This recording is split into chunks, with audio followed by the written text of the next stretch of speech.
The saga of the American West simmered in a morning fog of endeavors, of trappers, traders, or voyeurs, for a couple of centuries. But a light penetrated the dawn with the publishing of the journals of Captains Lewis and Clark and a few members of the Corps of Discovery after their return from the Pacific Ocean shore in 1806. The foreigners on North American land were no longer foreigners, but the pioneers, soldiers, surveyors, artists, and settlers. Native Americans had at this time been assigned the role of children of the Great Father in Washington.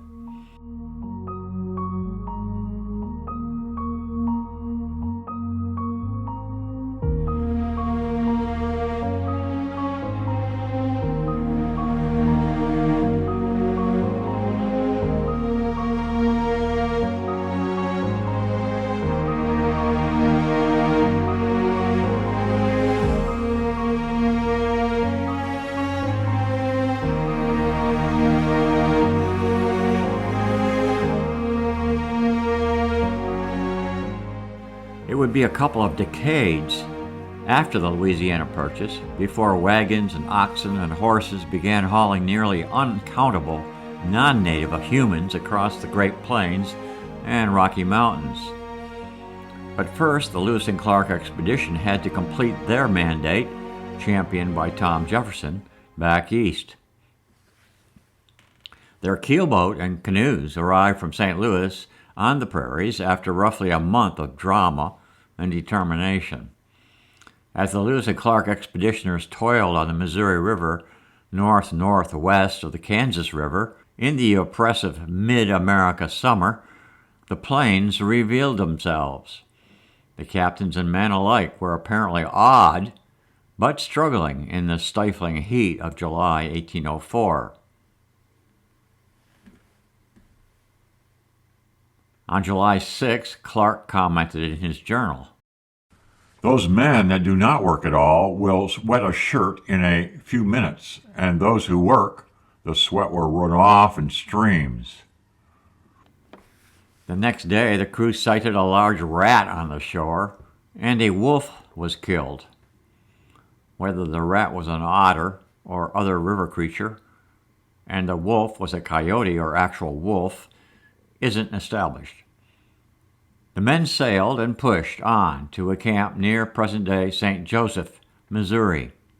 Again from Clark's notes. One man very sick, struck with the sun, Captain Lewis bled him and gave him niter, which has revived him much.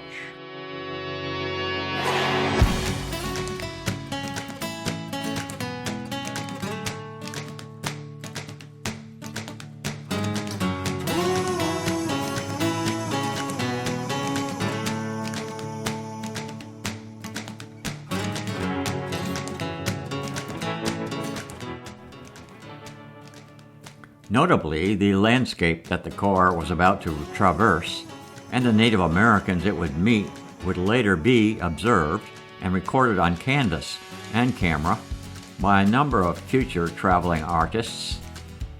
One of the better known of the painters was a Swiss man named Karl Bodmer, who in 1832-33, at the age of 24, undertook a 2,500-mile round-trip excursion on the Missouri River with the German anthropologist Prince Maximilian. Bodmer's watercolors and Maximilian's writings were compiled in two portfolios, translated into German, English, and French. Bodmer's original watercolors are in the permanent collection of the Joslin Art Museum in Omaha, Nebraska. Efforts by painters, scholars, authors to capture the, quote, Great West as a legacy of North America's human inhabitants sprung from the recollections of the bushwhacking members of the Corps and their persevering spirits left at the riverbank campsites along the Missouri. Eventually, wagon loads of homesteaders and miners crossed the river and snaked warily into the prairies and then mountains, hoping to be admitted to the promised land that Lewis and Clark famously described.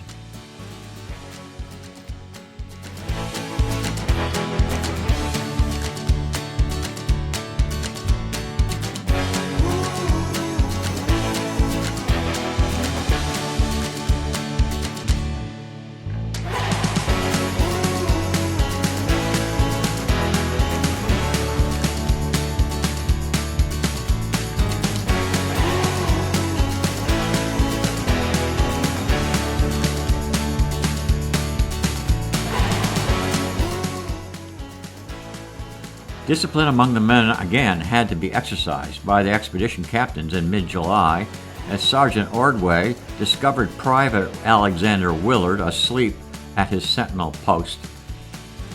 In military terms, this kind of violation of duty is very serious. He was lashed 100 times in each of the succeeding 4 days. There were no Indians around at the time to sneak up on the sleeping men, but by now the travelers were becoming more wary. They were approaching the Platte River and Sioux Indian Territory. Only nights before, the boaters mistook the campfire of their own fellow Corps members lodged on the nearby eastern shore for possible Indian marauders. Prepared for battle, some scouted out the disturbance only to discover their own comrades. Among the Indians of the upper Missouri, probably the Sioux remained threatening and most feared, especially by the later steamship crews. Their sentiment generally agreed with a report to Congress by Meriwether Lewis, calling them, quote, the vilest miscreants of the savage race, who must remain the pirates of the Missouri until our government reduces them to order by coercive means. The name Sioux is an abbreviation of a term meaning adder or enemy. The name originally applied by the Ojibwa. The Sioux, adept at horse riding, raided other Native American tribes, including the Mandan, the Arikara, Hidatsa, and Pawnee. They essentially were a confederacy of lesser tribes that became an elusive troublemaker for travelers across the northern plains in the 19th century. The Santee Sioux, or Eastern Sioux, were Dakota speakers. The Yankton Sioux spoke Nakota. The Teton Sioux, or Western Sioux, spoke Lakota and included communities of Blackfoot, Brule, or Upper and Lower Brule, Hunkpapa, Miniconjou, Ogallala, Sans Arc, and Two Kettle. Decades later, members of the tribes targeted by the Sioux allied themselves with the whites, offering up their warriors to the military and wagon trains as scouts and guides. The U.S. Army Quartermaster Department employed both Native Americans and European Americans as scouts at, for instance, Fort Abraham Lincoln in North Dakota. Many of those scouts were Rees or Arikara who fought the Lakota. Some of the best-known scouts at Fort Abraham Lincoln were Bloody Knife, Lonesome, Charlie Reynolds, and Mitch Boyer. The scouts knew the country, were excellent trackers, and acted as translators and guides for the soldiers. Better suited than soldiers for traveling across country undetected, the scouts also carried dispatches between the military outposts. In signing a contract, the scout received rations, uniforms, weapons, and housing. We will visit Fort Abraham Lincoln in a later episode.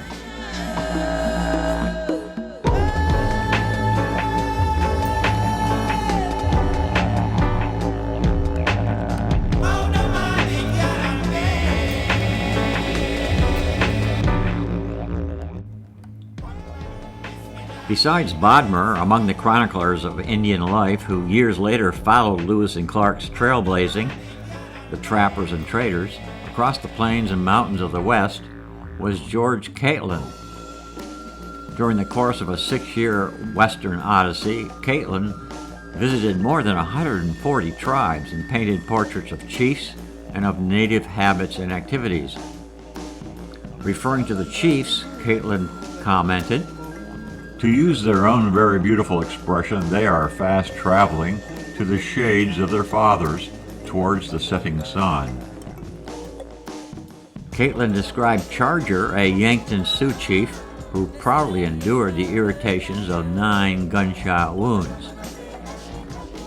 Commenting on the chief of another feared Dakota Sioux tribe, the Blackfeet, in Montana, Catlin described Eagle's Ribs as one of the extraordinary men of the Blackfoot. He owned, quote, 8 scalps, which he says he has taken from the heads of trappers and traders with his own hand. Catlin also noted the chief's adornment included, quote, scalp locks, or hair, both, quote, savage and civil. Catlin described the Smoke, chief of the Ponca tribe, in his travel accounts, quote, the chief, who is wrapped in a buffalo robe, is a noble specimen of native dignity and philosophy. I conversed much with him, and from his dignified manners, as well as from the soundness of his reasoning, I became fully convinced that he deserved to be the sachem of a more numerous and prosperous tribe. He related to me with great coolness and frankness the poverty and distress of his nation, and with the method of a philosopher, predicted the certain and rapid extinction of his tribe, which he had not the power to avert. The artist painted his image in 1832. George Catlin also painted Hanatanumak at a Mandan village in 1832. This man is head chief of the Mandan nation and familiarly known by the name of Chef de Loup, as the French traders call him, a haughty, austere, and overbearing man, respected and feared by his people rather than loved. The tenure by which this man holds his office is that by which head chiefs of most of the tribes claim, that of inheritance. According to the Corps' journals, each individual tribal member is a sole master, and the only control to which his conduct is subjected is the advice of a chief supported by his influence over the rest of the tribe. That power was not absolute. His commands have no effect on those who are inclined to disobey.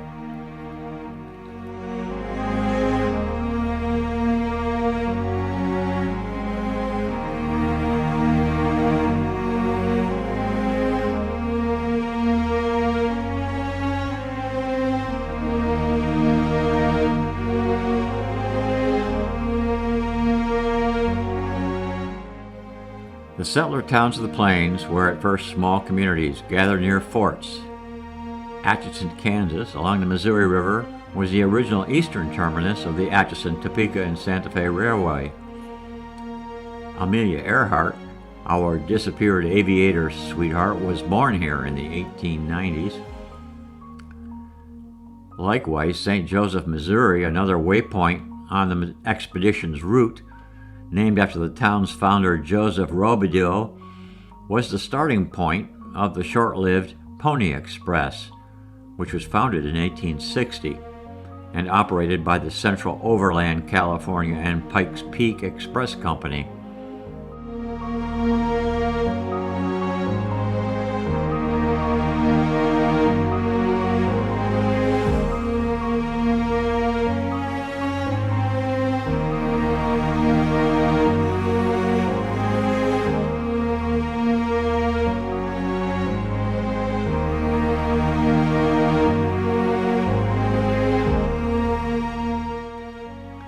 Here also was the end place for Jesse James, the well-known American outlaw, later in the 19th century.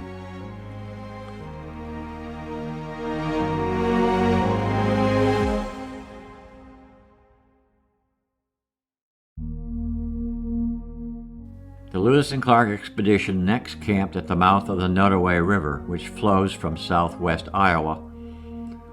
The soon-to-follow Astor expedition in 1810-12 wintered here before proceeding to the discovery of the South Pass over the Rocky Mountains in Wyoming, that eventual shortcut for the settlers on the Oregon Trail, California Trail, and Mormon Trail.